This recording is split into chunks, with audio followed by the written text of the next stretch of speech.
So we've established that undercover police have been adopting the identities of dead children. We know that this has been happening over about 3 decades. The Metropolitan Police have told us that this isn't currently authorised, but they're investigating the matter. And we've got 2 sources. They're both undercover police officers, and they've both described in detail how they searched out suitable matches. They were looking for dead children who shared their first name, who were born around the same time. And then they conducted quite a lot of research into these children, into their families, into their backgrounds, essentially so they could resurrect the identities and pretend to be people who had in fact died. It's important to bear in mind here that these undercover police officers haven't been infiltrating terrorist groups or kind of serious organised crime.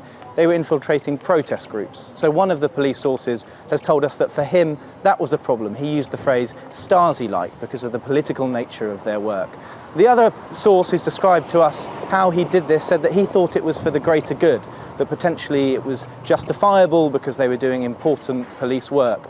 But both men actually described pangs of guilt. One of them told us that his son was 4 years old around the time that he found the identity of a dead child who happened to die around the same age, around 4. And he just thought, would I be happy if somebody did this to my family? I think that's going to be one of the key questions in the days to come.